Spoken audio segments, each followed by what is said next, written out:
And welcome back to the WHHI Daily News. Sheila Roemeling has joined us once again. She's Executive Director of Fresh Start Healing Heart, which is a nonprofit that deals with human trafficking.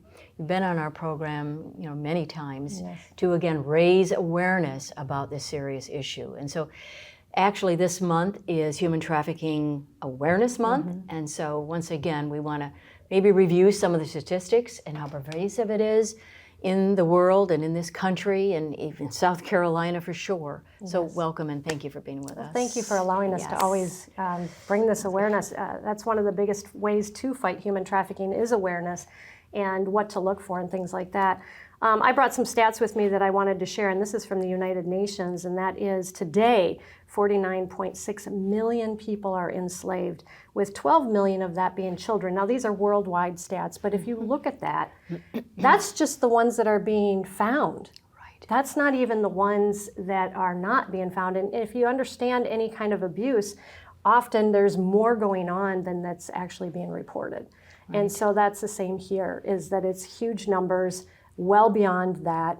It has become, in the United States, it has become the second largest profitable illegal business. That's in the United States. Second to drugs. Right. Yes, yep. Well, and here we are in Lowcountry of South Carolina. We think everything is just, peachy, and it's not. 10 years ago, God helped you to, drove you to actually begin Fresh Start Healing Heart. You said it wasn't me, I'm just doing God's work. Just the hands and feet, and I'm not perfect either. But and you're a volunteer, it's a nonprofit, and you have volunteers. So let's just begin with the volunteers and the work that they do and the services and programs you all provide. Well, the services we provide is we provide housing for host family model housing for survivors of human trafficking, male and female, adults. We do work with the youth as well, but generally that's usually through either human services, law enforcement, or their families. We connect them with all the services they need. We do have in-house counseling that is also donated. And so it's just been amazing to watch God work. To date, we have been able to educate the community in the Lowcountry and surrounding over 9,000 people, and including law enforcement, nurses, doctors, lawyers.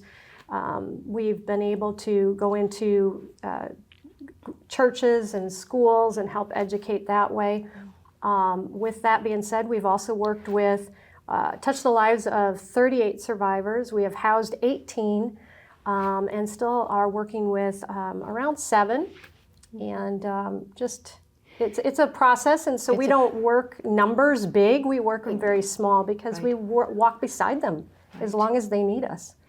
And so for us that are not living in your world, what should but we want to be aware and we want to help, what signs do we see? What are the signs of someone that might be trafficked? Well, signs, we can list signs, and it's a lot of different things, like those who are afraid to speak, those who do not even hold their own credentials or papers or anything like that, someone who's very controlled and has someone always answering for them.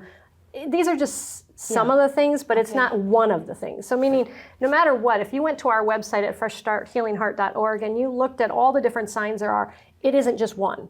One could be everybody, actually, because even vulnerability is a sign. Children who are addicted to the internet and what's going on there, there can be something with a predator. I mean, we have over 500,000 predators on the internet? On the internet, looking for children daily. 500,000? That's just an estimated guess. So can you imagine how many?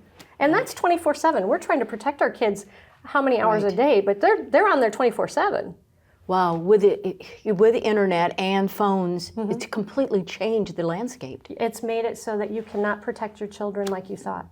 You have to really be engaged in their life. And in some cases, be very strong and bold to remove the internet. Don't give them those personal phones. Check and see who they're talking to. I always say they shouldn't be friends with anybody online they can't physically touch somewhere. That's good advice. Because otherwise you don't know who they really are. All right, anything else? We have about maybe 20 seconds left. Any other final message for all of us in the work that you do and We how we can definitely help. need more volunteers, but please educate yourself at freshstarthealingheart.org. Thank you so much, Sheila. Thank you you. for your service. Thank and you your for work. your support. And that's it for this edition of the WHHI Daily News. Please stay safe and healthy, everyone. I'm Robyn Zimmerman, along with Sheila Roemeling, and we appreciate you watching, and stay safe and healthy. And we'll see you next time.